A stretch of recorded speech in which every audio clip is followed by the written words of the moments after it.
Hello guys, this is Ghazi Rahman and welcome to another video. On today's video, we'll be talking about the new G27F 2 monitor from Gigabyte, and I have the marketing unit hooked up to a PC right behind me. On today's video, we'll be talking about the feature of this monitor and what makes it different from its predecessor, the G27F.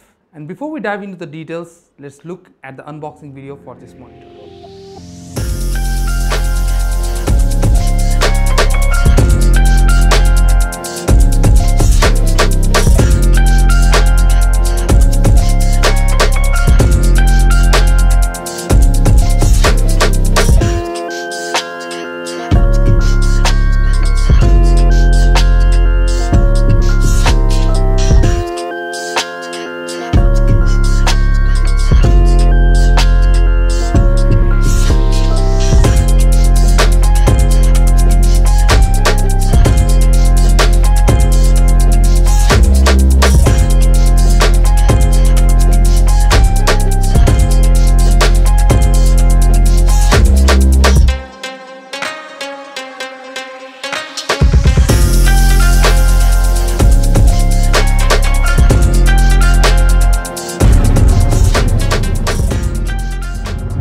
Now that the unboxing is out of the way, let's talk about the monitor itself. So first of all, we'll be talking about the design aspect of this monitor.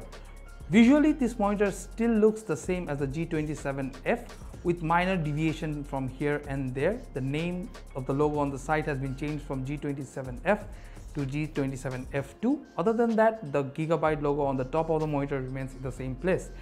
It is a combination between a glossy and a matte finish, which if you look at it from the behind, it does give a premium look to it. It's simple yet stylish, and it's gonna look very good when you're placing it on top of your gaming table. Now let's talk about some of the basic features of this monitor, and finally we'll be finishing this video off with what makes this monitor different from the G27F. So let's talk about some of the basic features that is that's available in all of the Gigabyte series or Aura series monitor. First up, we'll be talking about the black equalizer. So basically, when you're playing a video game and let's say there is an environment where some of the area is very dark, right?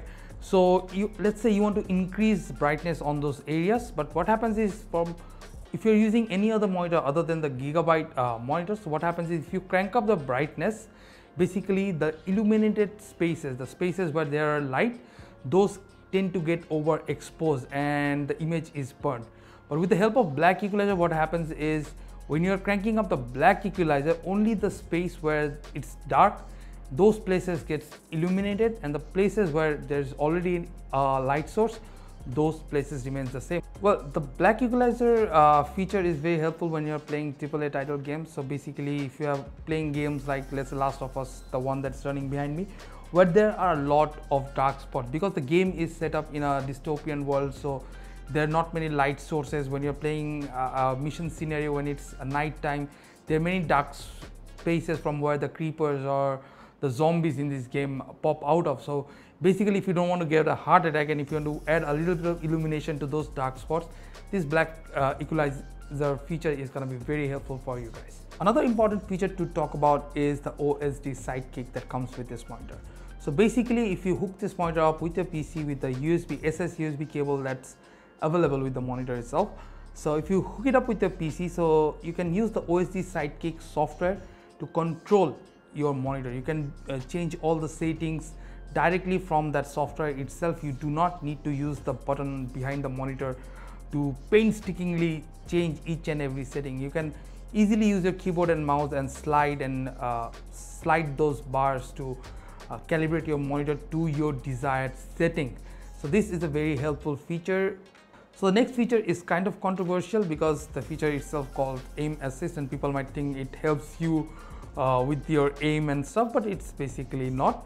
So what happens is when you're scoped in on an enemy target, if you're playing games AAA title or let's say multiplayer titles like CSGO, Valorant, and if you're zoomed in on an enemy with a scoped weapon, so basically when you move that weapon, if you're moving the cursor, so basically what happens is you see that the image within that scope becomes blurry, right? With aim assist on, this image gets artificially sharpened, so basically you can see a crisp image. So well, it helps you with visualizing the enemy much more clearly and taking those precise shot on those precise moment. So this is basically aim assist in a nutshell. And mind you, this is not a hack, this is just a feature which artificially enhances the display radius within the scope to give you a much more crisp image to shoot at. Next up, we'll be talking about the dashboard feature. So as we mentioned earlier, that this monitor comes with an SS USB cable that can connect the monitor directly to the PC itself. So what the dashboard feature does is basically your PC performance benchmarking values, like what FPS the game is running in, what is your PC temperature, what is the internal temperature, what is the CPU temperature, what is the GPU temperature, RAM running at what megahertz. Those kind of information you can display directly on your monitor with the dashboard functionality. So you can have a benchmark running on top of your monitor. Let's say you can do it at any quadrant. You have got 4 quadrants in the PC, the top left, top right, bottom left, bottom right. You can easily put that information in any of those quadrants whenever you desire with the help of the dashboard feature. So there's another feature with this monitor that is there and I have never used it, and I don't think I'm gonna ever use it as well. That is called the custom Corsair.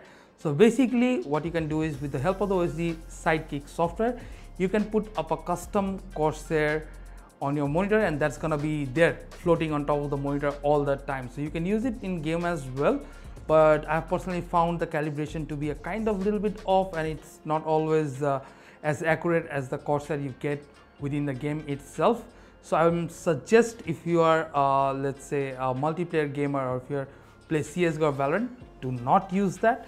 And if you're a AAA title gamer or a streamer, and if you wanna put up some custom let's say the logo of your channel or some custom text as a Corsair for a fun moment or fun stream video, you can go ahead. Other than that, I find this feature to be kind of useless, but you be the judge of that. Another 2 features that this monitor has is the flicker free and the low blue light. So basically these 2 features is meant for, you know, keeping your eyes healthy. The flicker free reduces the background flicker of the pixel, so basically it's much more soothing to your eye, and it helps in the long run. Blue light is very harmful for your eyes, and if you are a person who spends a lot of time in front of a monitor and your monitor does not have a low blue light filter, it's going to put a lot of strain on your eyes, and you will have vision loss in the long run. So new generation of monitors do come with a blue light filter, and well, those are very expensive, let's say editing studio monitors.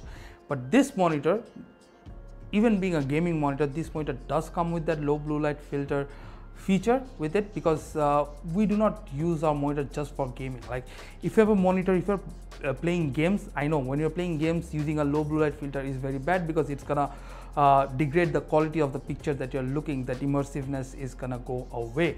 But we do not use our monitor for just gaming. We use it for other work as well. If you're doing editing, or if you're doing other office work in front of the monitor for a longer period of time, you can easily switch on the low blue light filter mode, and it is gonna be soothing for your eyes in the longer run. Now what makes this a gaming monitor? So the feature that we talked about, those are features that's available in monitors, those enhances your gaming experience. But what makes a gaming monitor? To be a gaming monitor, you do need that high refresh rate, and this monitor does have a 165 refresh rate, 170 if you overclock it, with an 8-bit IPS panel for clear pictures and a 95% DCI-IP for a wide range of color gambit for beautiful color reproduction. So if you're a competitive gamer, and if you're into playing multiplayer title games like let's say CSGO, Valorant, PUBG, you can take the full advantage of the higher refresh rate available on this monitor. So this monitor comes with a 165 Hz refresh rate, and if you overclock it, you can push it up to 70. So you've got that 1 ms response time and high refresh rate, which is perfect for playing competitive titles like CSGO. It's built for it, and you can, this is what makes this monitor a true gaming monitor. Now the final question arises, this is a G27F2 monitor.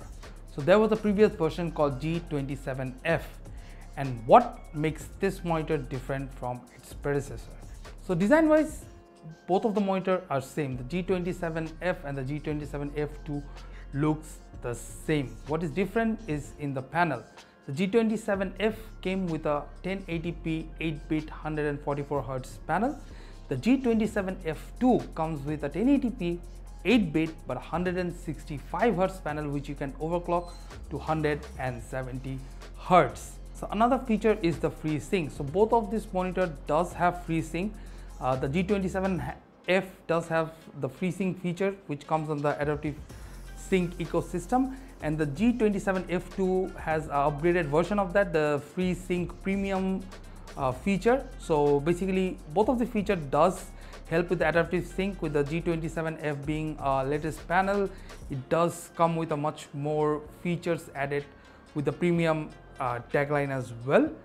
The G27F is missing HDR functionality, and the G27F2 does come with the HDR, with a 40 kilowatt HDR, so you get those vivid, nice, clean colors image for those AAA title game. Another difference between the previous generation G27F and the G27F2 is that the G27F2 is missing those 2-watt speaker that was available in the previous generation, the G27F.